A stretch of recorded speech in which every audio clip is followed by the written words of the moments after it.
Hi, my name is Julia Rodriguez. I'm running for school board. I was approached. I have 14 years in career and workforce development.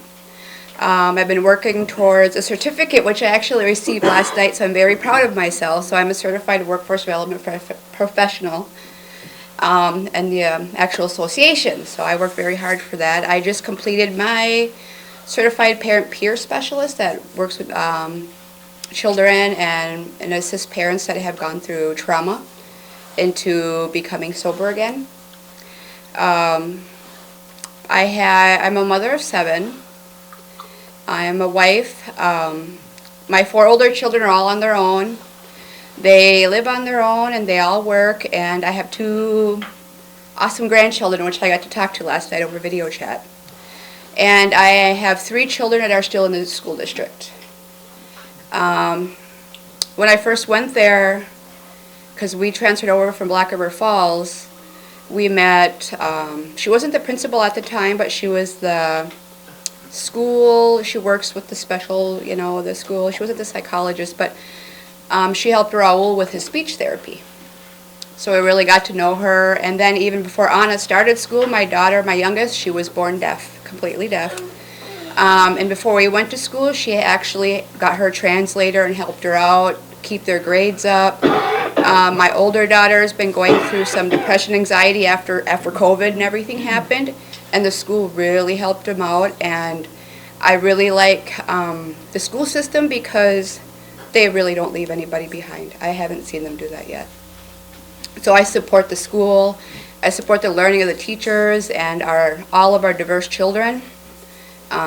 Even including our neurodivergent children, because there's a lot of things that are really hard to work with, but they take seriously, which I really, really enjoy and appreciate. So I would like to be a part of being able to help them. And with my experience in career development, we work with youth, we work with troubled people, we work with people that just need help, some people at hard times. And I think this would be part of that path, and I'm training myself. And I will continue training to better myself to be able to help the community, because that's what I like to do, is to assist, and especially with our children, and knowing a lot, like what a lot of kids go through that have a hard time. Because life isn't easy these days after COVID. We're all running into budget problems. We're all running into a lot of things going on, which we all already know about. So I want to be a part of that fight and be able to assist our schools and our people. But that's why I was running for school board. Thank you. Thank you. Did I miss anybody? Anybody running for office? Hi, I'm Kaitlyn Cunningham. I am running for school board this year. It is the first time I've ever done anything like this, but I'm very passionate about education. I have a varied background in education. Uniquely, I was homeschooled almost the entirety of my elementary school, middle school, and high school, but went to public university and actually studied abroad as well, and worked as a teacher for 1 year abroad. So I have kind of a varied experience with education. I also have had a lot of it being a doctor. I've been in the education sector for a long time. I'm very passionate about education. I'm very passionate about increasing reading rates, literacy rates, improving family involvement in school and with their students and kids. But just I bring a lot of passion and a lot of desire to help build up the community. I similarly felt a little bit of helplessness at a national level recently, and as a result decided to try to affect some local change and help to build up our community to be even better than it is right now. Thank you, Kaitlyn. 3, which includes the Grove area on the east side, Roosevelt Avenue, across the bridge. And I have been on the city council for quite some time, and I am running for re-election. There are 4 wards in Black River Falls, and there are 8 city council representatives. So each year, one or the other from that ward is up for re-election, and I'm the lucky person that's up this year. So So I do have an opponent, so I'm just planning to work and get some information out about myself and hopefully return to the city council. I really, really enjoy it. I think more people should get involved at the local level. I think, especially with everything going on now nationally, we really need to up our game locally, in the community, and in the county. So it's awesome to see so many people here for Judge Crawford. And if you're in the 3rd Ward, hopefully you'll support me. Appreciate it. So we're here today to welcome Susan Crawford, Judge Susan Crawford. She's running for Wisconsin Supreme Court Justice, and honest to goodness, we need her on the Supreme Court desperately. So I encourage you to vote April 1st for Judge Crawford.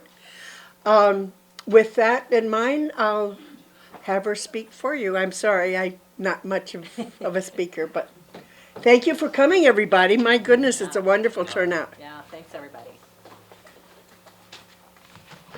Nice to be here, everybody. We can clap. I can warm you all up. All right.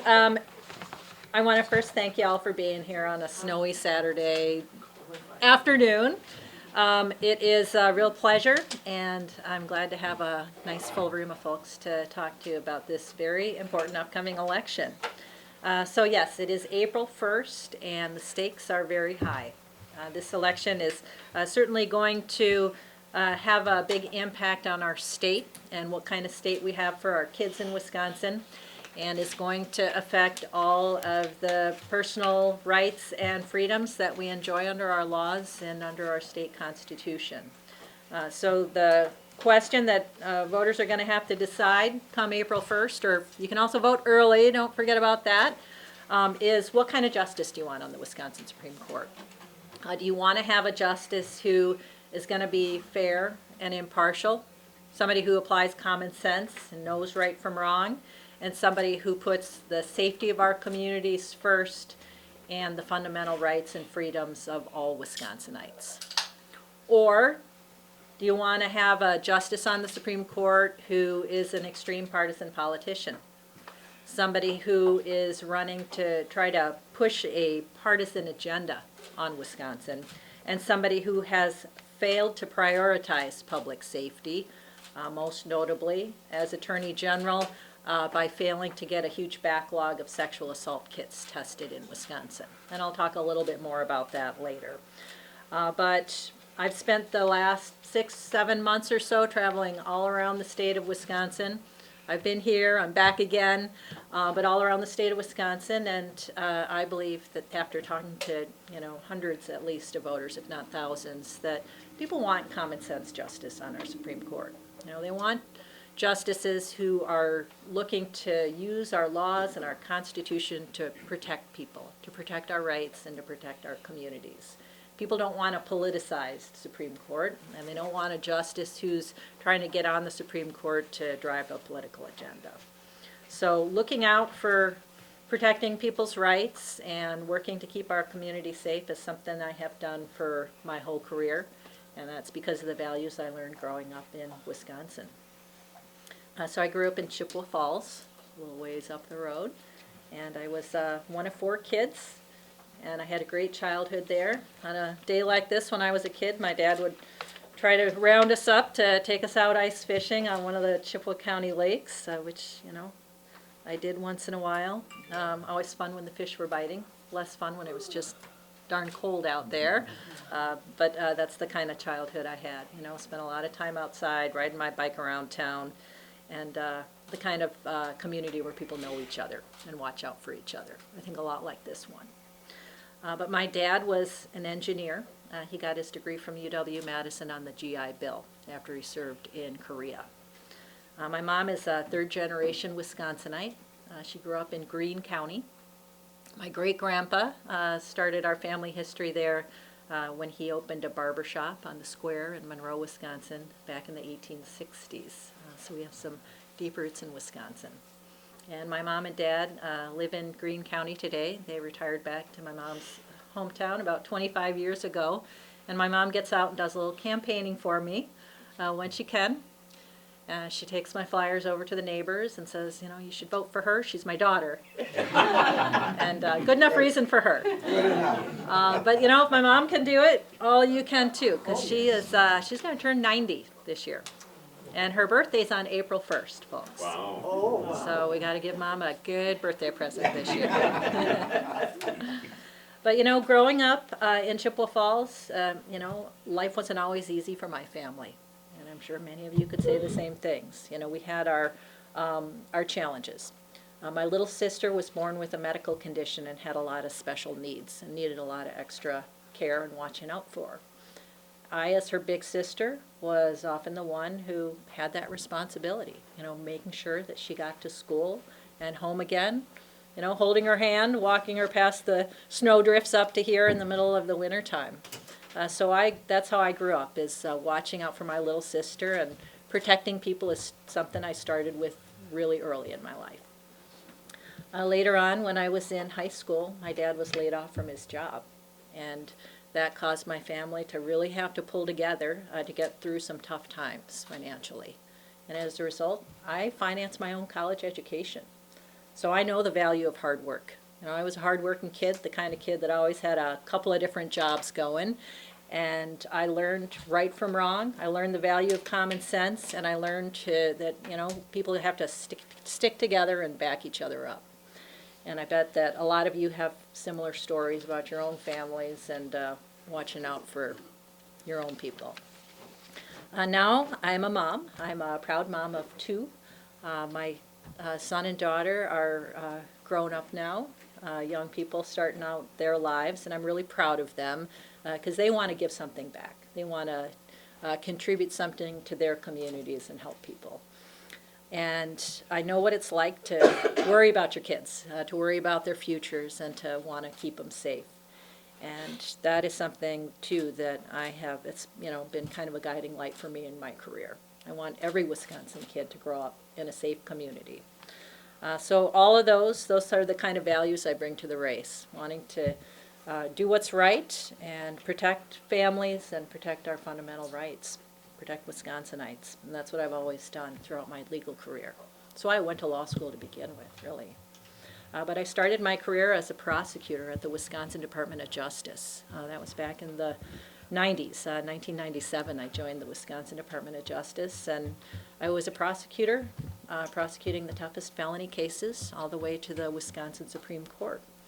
And I always worked hard to make sure that I was doing justice. You know, enforcing our laws, making sure that people who committed violent crimes and hurt others, hurt our communities, were held accountable and taken out of our communities so they couldn't hurt anybody else. I also believe and worked at that time as a healthcare fraud prosecutor and sometimes prosecuting corporations, because I believe that corporations that harm our communities and violate our laws also should be held accountable.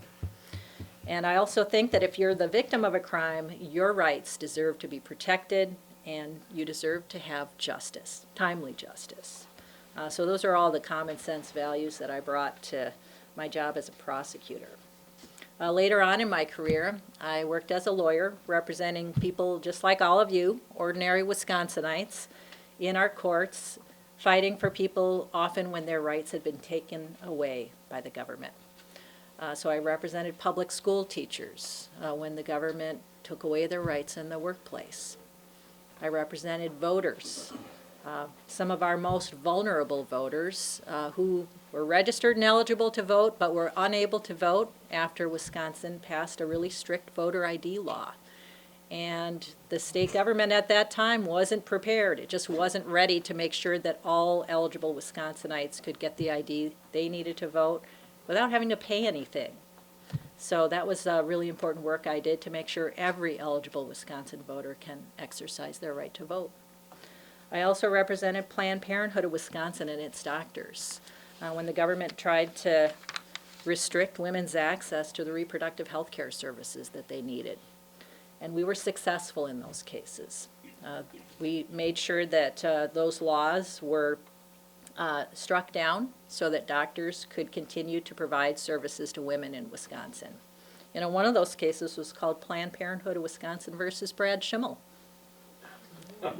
We won that one, I'm happy to say. So, you know, fighting for our fundamental rights and standing with people who have had them taken away, that's part of my life experience and part of what I'm bringing to this race as a common sense candidate for justice. And now I'm a judge. I've been a judge in the circuit court in Dane County since 2018, and I work hard every day to make sure that everybody gets a fair shake in my courtroom. I want everybody who sits down in front of me in court to leave my courtroom, whether they won or lost that day, to feel like they got their day in court and the judge treated them with respect. I think Wisconsinites expect that from their judges. And again, that's the kind of justice I'm going to be on the Wisconsin Supreme Court. You know, when I'm sitting down behind the bench, I'm always standing up for Wisconsin values and Wisconsin families. But here's what we're up against. We got to talk about the other guy a little bit. Brad Schimmel. He is the most extreme candidate to ever run for the Wisconsin Supreme Court. He is somebody who has spent his career focused on partisanship, politics, and self-promotion. We don't need any of that on the Wisconsin Supreme Court. But if you look at what he's done and what he says he'll do, you get a pretty good idea of what kind of justice he'd be. As a partisan politician, he was the guy who, as Attorney General, let thousands of sexual assault kits go untested for years. There was a big backlog of over 6,000 of those kits that had not been tested. And these are the kits that contain the DNA, right, that help us know who perpetrated those crimes. In 2 years, he managed to get 9 of them tested out of that backlog of over 6,000. And there's a phrase in the criminal justice system, justice delayed is justice denied. So for the children and women, primarily, who were the victims of those crimes, that's justice denied. That was because Brad Schimmel had other priorities as Attorney General. You know, he wouldn't go to the legislature to ask for additional funding to speed up that testing of those rape kits. He did go to the legislature to ask for more lawyers to pursue a right-wing legal agenda. He filed a lawsuit. He was one of the lead attorneys general in the country to file a lawsuit to try to overturn the Affordable Care Act. That would have resulted in tens of thousands, if not hundreds of thousands of Wisconsinites losing access to their health insurance coverage for things like pre-existing conditions, right? So not somebody who has the best interests of Wisconsinites in mind. He also failed women by trying to restrict and limit access to reproductive health care for women. He has been a long-time opponent to reproductive health care rights for women. With that Affordable Care Act legal challenge, you know, one of the things that that act did was ensure that women can obtain coverage for contraception. That would have gone out the window too. Even as a candidate for the Wisconsin Supreme Court, he has said he believes an 1849 law in Wisconsin should be enforced as a criminal ban on all abortions unless it's necessary for the life of the mother. So that means no exceptions for things like sexual assault, for the health of the mother, or even for children who have been abused. So he's an extremist on that issue, and he, if he gets on the Supreme Court, is not going to protect women. He's not going to protect families, and he's not going to prioritize the safety of our communities. He was also one of the only attorneys general in the country who refused to get our state signed on to a national lawsuit to hold the opioid companies accountable for flooding our communities with addictive drugs. Those drugs have destroyed a lot of people and a lot of families in Wisconsin. Brad Schimmel decided not to prioritize that. At the same time, he was taking more campaign contributions from pharmaceutical companies than just about any other candidate in Wisconsin has. So Brad Schimmel is somebody who's always going to put his extreme politics ahead of the health and safety of Wisconsinites. He's going to put his politics ahead of being a fair and impartial justice on the Wisconsin Supreme Court. And he wants this seat because he wants to force that extreme agenda on all of us. So that's why we have to win this election and make sure that our Supreme Court is not politicized, that we have justices who are being fair, deciding cases based on the facts and based on the law and based on using the law to protect the rights of Wisconsinites. So we've got about 6 weeks and 3 days to go, and that time is going to go by fast. So I'm looking at all of you and counting on all of you to help me. We need to have you all talk to your family and your friends and your neighbors and get them to understand what their choice is in this race. And tell them that you're choosing common sense over extremism. You're choosing somebody who puts community safety first over somebody who has dropped the ball and failed on community safety. And that you want a future where all of our fundamental rights are going to be protected. So are you with me? Yes. Yeah. All right, great.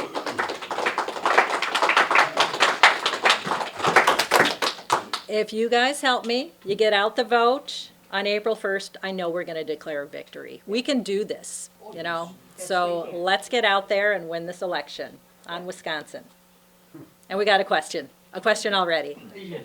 I have actually 3 questions. All right, The shoot. first one is, are you gonna debate Schimmel? We have a debate scheduled, yes. It is March 12th, I think, March 12th. Will It'll be that on televised. Public radio then, or? I think it'll be on, WISN 12 out of Milwaukee. and I'm sure that'll be broadcast statewide. Do you know what network that is by any chance? ABC? ABC. Okay, Yes. the second question is, of course, they've got a real nasty commercial against you. Yes.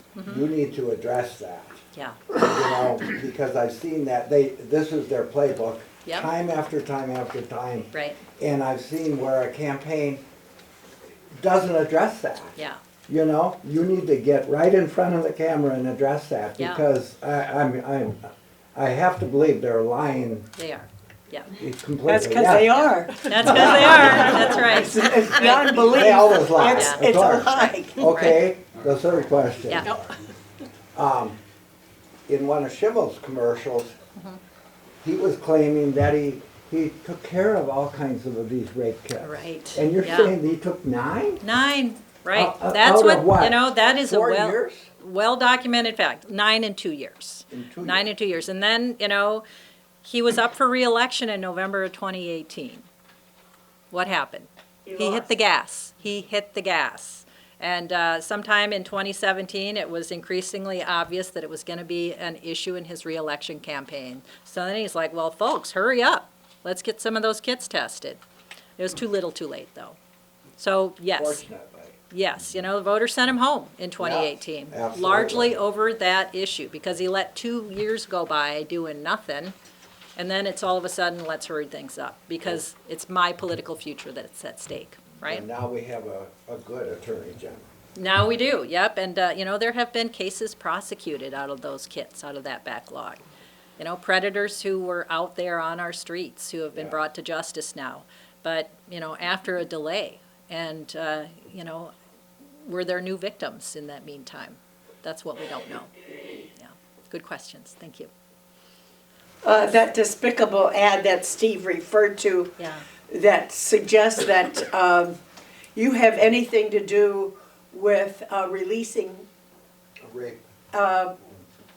inmates, yeah, or that you have anything to do with where they are housed once Right. they are released. Right. That's not your preview. You Obviously, don't have any right. control over that at No. all. no, nope, that is the Department of Corrections' job Department to of figure out Corrections. where people live. And, you know, it's just kind of ironic because Brad Schimmel is attacking me for cases in which I gave people several years of prison time, you know, followed by several more years of strict supervision by the Department of Correction, and ordered people to be lifetime registrants on the sex offender registry, so they will always be tracked. And meanwhile, he's out there giving light sentences, jail time or no time, to people that have committed acts of domestic violence, and, you know, and sexual violence as well. So it is him trying to hide the ball and pretend that his record is something other than what it is, and that my record is something other than what it is. Just so you know, I work for the Department of Corrections, and they do not release a pedophile anywhere near a school. They do not live, Yeah. they're not There are placed. limitations. That's Yeah. completely false. Right. Yeah. I was curious, like say someone was sentenced by a judge, then they're up for parole, does that judge or some judge have to sign on the parole? Yeah. I mean, Well, so so- could they say that you approved it even though the Department of No, Right. but I'm just saying the Department of Corrections say he's ready for parole, does a judge get Judge involved? does, the judge does not, but I will say that under Wisconsin law now, we have old law, and then starting in about 2000, the legislature really overhauled the sentencing law in Wisconsin, and now the person serves however much the judge says at sentencing, exactly that amount. A couple of like minor exceptions where somebody can get early release for completing drug treatment and things like that, but generally, they're gonna serve the amount of time the judge set. Yeah. Old law, there was a parole system, and people would get out after serving like 25% of their time sometimes, but the legislature got rid of that some time ago. Yeah. Anybody else? Yes, sir. I have two questions. Okay, How will you balance being independent judge yeah. and elected official? Yeah, well, that's an excellent question. Thank you for that. So I am just trying to be really principled as a candidate for this office. It's a nonpartisan race, so I'm not running with a D or an R after my name. And that's one of the reasons that I don't answer questions or tell people, how are you going to decide this case? Or how are you going to decide that case? Because the rules for judges are that we don't do that. We don't announce how we're going to decide cases. And particularly, we don't do it in situations where you read something in the newspaper about a case. Brad Schimmel is the other kind of candidate. You know, he has a long history as a partisan politician, and he is not shy about saying, for example, how he would decide the current legal challenge to part of Act 10 that's moving through the courts. He immediately, after part of it was held unconstitutional by a circuit court judge, his campaign issued a press release saying it was wrong. Based on what? You know, what he read in the newspaper. It wasn't based on the evidence in that case or the lawyer's arguments in that case or really anything. It was just based on a hot take from the newspaper. That's not the kind of judge I am. So I'm running as a judge. I'm not running as a politician. And, you know, I'm not announcing how I would decide cases. I talk about my experience, things I have worked for, because I think it's important for all of you to know kind of what my values are and what my priorities in work has been throughout my career. But, you know, I'm just not going to say how I would decide cases because, number one, I only do that based on the full record and all the facts and the law presented. And number two, I wouldn't do it because it prejudices the parties in those cases. It's showing bias and it's being not impartial if you are doing that. So thank you. Number two. Yes. Last question, number Yes. 2. This is a Jackson County Yeah, and we have a public school. yes, Public means government school yes, and they are the largest employers of a Jackson County. And 99% all are white teachers, white staff, one colored guy, one person of a minority. yeah. Do you support supremacy of one race in a government school? I think you're asking me for a position on a policy question with that. That's the kind of thing I don't wade into. That's a good question for politicians. It's not a question that a judge could answer. I will say in a very broad way that I believe that people have a right not to be discriminated against in employment and in, you know, all other kinds of areas of the law that the law prohibits discrimination. And, you know, if a case involving some kind of discrimination based on race or ethnicity or sex, you know, discrimination against women is also prohibited, you know, I'll protect the rights of people. Yes. Oh, no. We can't deal with those issues anymore, come on. Well, you know, we still got state laws that protect Oh, people, all right? So we little people cannot reach to the judges or judiciary system. Yeah. But you are the judge, you know 1964, the rule of law of Right. Martin Luther King, 1968, Yeah, 1971. Civil Rights Act, yeah. So many laws you know, and you know how to enforce. Would you like to enforce it? Well, I enforce all of our laws, absolutely. But, you know, as a judge, I wait for people to bring the case to me. You know, I don't just announce my positions on this law or that law, or this controversy or that controversy. I wait for the case to come to me, and I make a decision after I've heard all the evidence, and I know what the facts are, and I've heard what the lawyers have to say, because usually, you know, they have competing points of view on how the law should be interpreted. And then I make a decision that's based on common sense and, you know, based on what is that law there to protect, and making sure that it is protecting people. Okay? All right. The lady down here. I just wanted to thank you for doing your duty, your job Thank you. so far. Thank you. Uh, I'll keep going. in upholding our rights. Well, thank you for that. Thank you. Thanks for that. That was a lovely comment. Thank you.